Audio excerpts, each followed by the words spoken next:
इस वक्त जब पूरी दिल्ली सो रही होती है, तब मैं अपनी वैगनआर लेकर सड़कों पर निकलता हूँ। मेरा नाम रोहन है और मैं रात की शिफ्ट में उबर चलाता हूँ। लोग अक्सर मुझसे पूछते हैं कि भाई, रात से डर नहीं लगता? पर सच कहूँ तो मुझे उस दिन के बेमतलब के शोर शराबे से ज्यादा रात का ये सन्नाटा पसंद है। ये स्ट्रीट लाइट की पीली रोशनी जब खाली डामर पे बिखरती है ना, तो ऐसा लगता है कि जैसे सड़कें भी थक कर आराम कर रही है। और इस सन्नाटे में एक अजीब सी गूंज होती है, जैसे ये शहर चीख चीख कर अपनी कहानियां सुना रहा हो। खैर, ये बात कोई 15 दिन पहले की होगी। हवा में अक्टूबर वाली हल्की सी गुलाबी ठंडक थी। रात के करीब 11:15 बज रहे होंगे। मैं कनॉट प्लेस के पास एक चाय की टपरी पर बैठा चाय पी रहा था। तभी फोन की स्क्रीन चमकी। एक बुकिंग थी। लोकेशन कोई बहुत दूर की नहीं थी। पुराना राजेंद्र नगर का एक इलाका था। मैंने चाय का घूंट भरा, कप वहीं पर रख दिया और मैं सीधे चल पड़ा।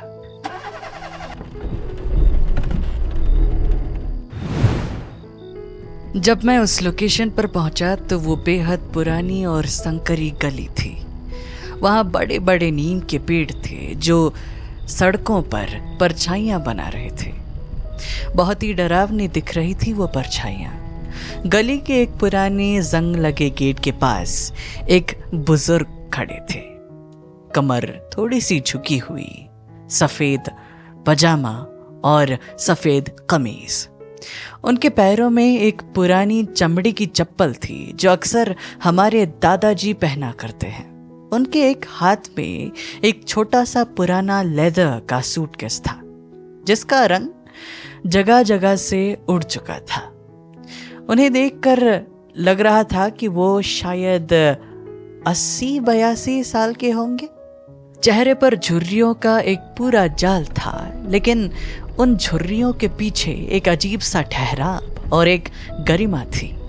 मैंने गाड़ी उनके ठीक सामने रोकी। वो धीरे धीरे आगे बढ़े, मानो हर कदम उठाने के लिए उन्हें सोचना पड़ रहा हो।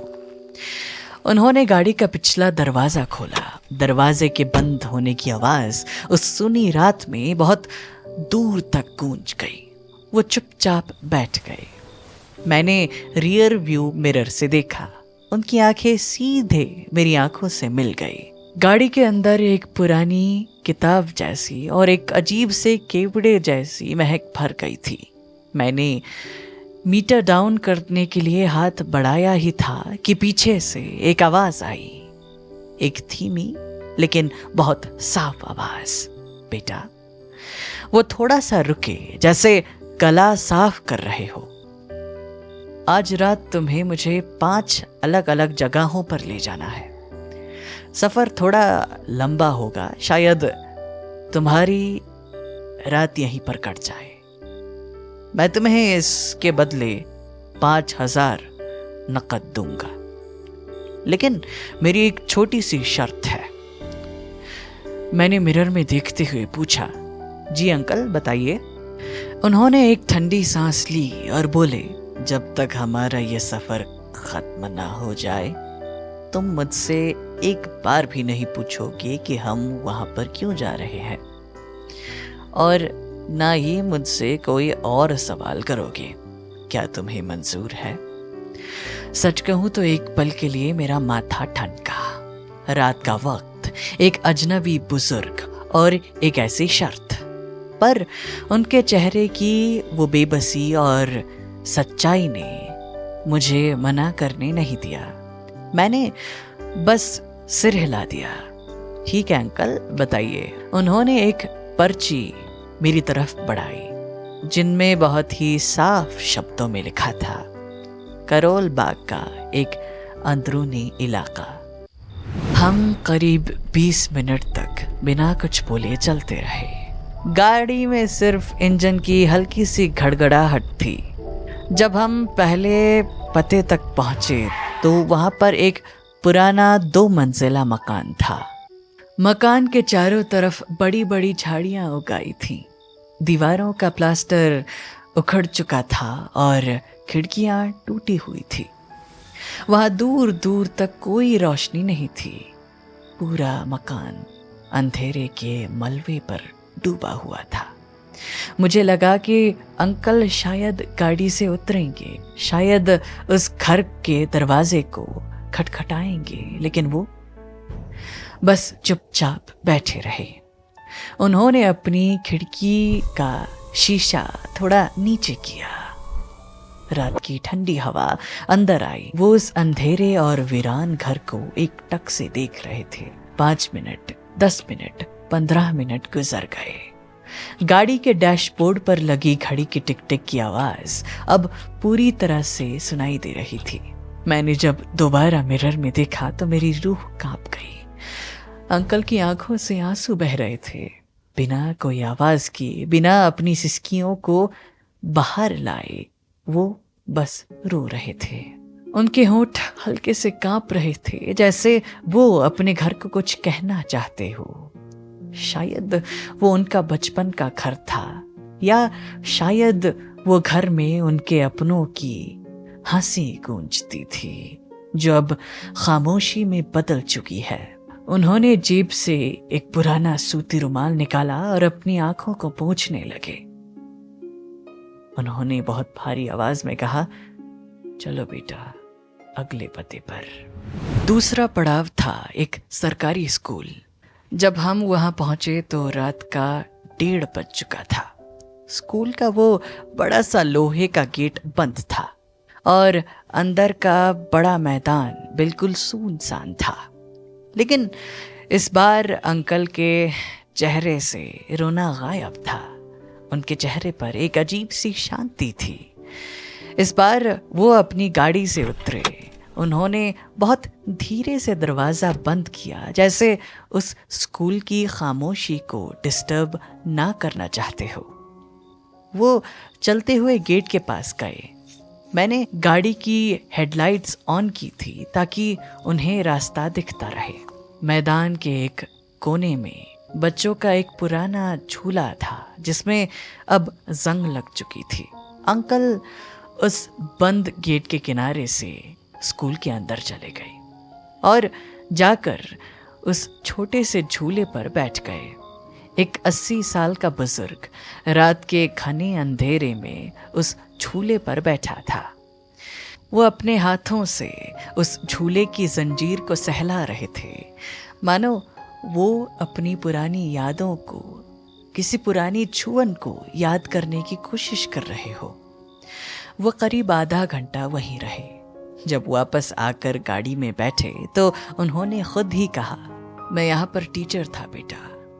पूरे 43 साल मैंने इस स्कूल को दिया है। जब आंखें बंद करता हूँ ना, तो इस खाली मैदान में मुझे उन बच्चों की किलकारियाँ सुनाई देती है, उनकी प्रार्थना और वो डेस्क सरकाने की आवाज़ें सुनाई देती है।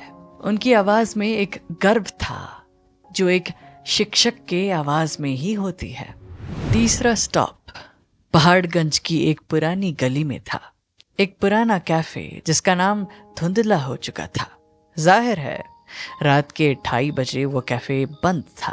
अंकल गाड़ी से उतरे और उस कैफे के बंद शटर के बाहर फुटपाथ पर जो एक पुरानी लकड़ी की बेंच रखी थी, वहां जाकर बैठ गए। उन्होंने जेब से 2 थर्मस निकाले, छोटे छोटे स्टील के थर्मस। शायद वो घर से ही चाय या कॉफ़ी बनाकर लाए थे। हाँ, वो कॉफ़ी था। उन्होंने 2 प्लास्टिक के कप निकाले, दोनों में कॉफ़ी डाला। एक कप उन्होंने अपने हाथ में रखा और दूसरा बगल के बेंच पर रख दिया। वो वहाँ बैठे रहे उस खाली बेंच और दूसरे कप को ऐसे निहार रहे थे जैसे वहाँ कोई बैठा हो। कभी वो अकेले ही मुस्कुरा देते, कभी हल्का सा सिर हिला देते, जैसे सामने बैठे इंसान की बातों पर रजामंदी दे रहे हो। हवा चल रही थी और उस दूसरे कप से निकलने वाली भाप अंधेरे में धीरे धीरे गायब हो रही थी। कोई 20 मिनट बाद वो वापस आए। गाड़ी में बैठते ही बोले, मेरी सुजाता, हम यहाँ इस कैफे पर मिले थे पहली बार। आज भी जब मैं यहाँ आता हूँ तो मुझे वो वहीं बैठी दिखती है, अपने बालों से खेलते हुए। चौथा पड़ाव, एक शमशान घाट। रात के 3 बज रहे थे और इस जगह का नाम सुनते ही मेरे बदन में सिहरन दौड़ गई। वहाँ की हवा में एक अजीब सा भारीपन था, जैसे कई पुरानी बातें उस मिट्टी में दबी हुई हो। गाड़ी रुकते ही अंकल बिना कुछ बोले गाड़ी से उतरे और उस गेट के अंदर चले गए। अंदर बहुत सारी समाधियां और स्मारक बने हुए थे। अंकल एक पत्थर के स्मारक के पास जाकर घुटनों के बल बैठ गए। दूर से स्ट्रीट लाइट की मध्यम रोशनी में मुझे उनके कंधे हिलते हुए साफ साफ दिख रहे थे। वो उस पत्थर को पकड़कर रो रहे थे, शायद माफी मांग रहे थे या शायद शिकायत कर रहे थे कि तुमने मुझे अकेला छोड़ा क्यों। जब वो आधे घंटे बाद वापस आए तो उनकी आंखें सुर्ख लाल थी और चेहरा पीला पड़ गया था। वो बैठते ही बोले, मेरी सुजाता, आज उसे गए हुए ठीक 3 साल हो गए हैं। अब रात अपने आखिरी पहर में थी। सुबह के 4 बजने वाले थे। आसमान का रंग काले से हल्का सुरमई हो रहा था। अंकल ने जो आखिरी पता दिया वो था एम्स हॉस्पिटल। जब मैंने गाड़ी हॉस्पिटल के सामने रोकी तो मेरे दिमाग में सवालों का तूफान उमड़ रहा था। अंकल ने मुझसे गाड़ी साइड में पार्क करने को कहा। फिर वो अपनी सीट में सीधे हुए मेरी तरफ मुड़े और बोले, रोहन, मैं अब तुम्हें बताता हूँ कि ये सब क्या है। उनकी आवाज में ना तो कोई रोना था ना कोई दर्द, एक अजीब सा सुकून था। मुझे स्टेज 4 का कैंसर है बेटा। डॉक्टरों ने कहा है कि मेरे पास अब ज्यादा समय नहीं है। आज रात मैं यहाँ हमेशा के लिए भर्ती होने आया हूँ, उस वार्ड में जहाँ लोग अपनी आखिरी सांसें लेते हैं। मैं जानता हूँ कि एक बार जब मैं इस अस्पताल के अंदर जाऊं तो दोबारा जिंदा वापस नहीं लौटूंगा। ये सुनते ही जैसे मेरे पैरों के नीचे से जमीन खिसक गई, मेरा गला सूख गया। अंकल ने अपने लेदर के सूटकेस से वो 5,000 रुपए निकाले और मेरे हाथ पर रख दिए। ये लो बेटा, तुम्हारे पैसे। मेरे हाथ कांप रहे थे। मैंने वो नोट वापस उनके तरफ बढ़ाते हुए कहा, सॉरी अंकल, मैं ये पैसे नहीं ले सकता, मुझे माफ कर दीजिए। लेकिन उन्होंने जबरदस्ती वो नोट मेरे हाथों में थमा दिया और बोले, रख लो बेटा, मेरे बच्चे मुझे देखने नहीं आ पाए। मेरे जितने दोस्त थे वो एक एक करके चले गए। आज की इस आखिरी रात में तुम ही तो मेरा सहारा थे, तुम ही तो मेरे परिवार थे। तुमने मुझे मेरी पूरी जिंदगी फिर से एक बार जीने का मौका दिया। इस एहसान के सामने ये कागज के टुकड़े कुछ भी नहीं है। रख लो बेटा। वो गाड़ी से उतरे, अपना छोटा सा सूटकेस उठाया और वो अस्पताल के उस बड़े से गेट की तरफ बढ़ने लगे। दरवाजे के पास पहुंचकर वो एक बार रुके, पीछे मुड़े और मुस्कुराए। एक बेहद कमजोर लेकिन मुकम्मल मुस्कान। शुक्रिया रोहन, मेरी इस आखिरी सवारी को इतना अच्छा बनाने के लिए। वो अंदर चले गए और वो भारी शीशे के दरवाजे बंद हो गए। मैं वही गाड़ी में बैठा रहा 1 घंटा, शायद 2 घंटे। स्टीयरिंग व्हील पर सर रख के मैं रोता रहा। उस सुबह मुझे समझ आया कि हम लोग रोज किस दौड़ में भागते हैं। अगली सुबह मुझसे रहा नहीं गया। मैं गाड़ी लेकर वापस एम्स पहुंच गया। पता करते करते मैं कमरा नंबर 412 के बाहर खड़ा था।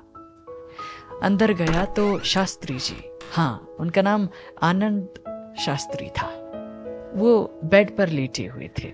मुझे देखकर उनकी आंखों में एक चमक आ गई। उसके बाद के 2 हफ्ते मैं रोज अपनी शिफ्ट खत्म करके उनके पास जाता था।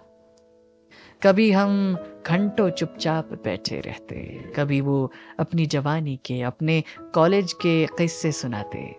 वो अक्सर मेरा हाथ पकड़कर कहते थे, रोहन, मुझे लगता था कि मैं यहाँ अकेले दम तोड़ दूंगा, पर भगवान ने तुम्हें भेज दिया, एक अजनबी जो अपनों से भी पढ़कर निकला। एक मंगलवार की सुबह ठीक 3:17 पर शास्त्री जी ने अपनी आखिरी सांसें ली। उनका हाथ मेरे हाथ में था और उनका चेहरा बिल्कुल शांत था। मरने से कुछ घंटे पहले उन्होंने मुझसे एक बात कही थी जो मेरे दिल पर हमेशा के लिए छप गई है। रोहन, रास्ते में मिलने वाले अजनबियों को कभी अनदेखा ना करो।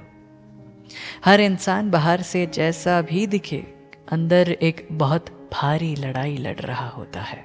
हर कोई अपनी कहानी का एक बड़ा बोझ उठा रहा है। थोड़े दयालु बनो रोहन, क्योंकि हम सब चाहे कोई भी रास्ता चुन लें, आखिर में जाना एक ही जगह है। मैंने वो 5,000 रुपए आज तक खर्च नहीं किए हैं। वो आज भी मेरे वैगनार के डैशबोर्ड में रखे हुए हैं। वो नोट मुझे हर रोज याद दिलाते हैं कि जिंदगी कितनी अप्रत्याशित है। अब मैं सिर्फ गाड़ी नहीं चलाता, मैं लोगों को देखता हूँ, सुनता हूँ और महसूस करता हूँ, क्योंकि उस रात एक बूढ़े मरते हुए आदमी ने मुझे सिखा दिया था कि जीना किसे कहते हैं। तो दोस्तों, जब अगली बार आप किसी अजनबी से मिलें तो उसे सिर्फ एक चेहरा मत समझिएगा, जरा गौर से देखिएगा। क्या पता उसको आपकी एक छोटी सी मुस्कान की जरूरत हो। बस थोड़े से दयालु बन जाइए, क्योंकि अंत में हम एक दूसरों की यादों में ही तो जिंदा रहते हैं, है ना?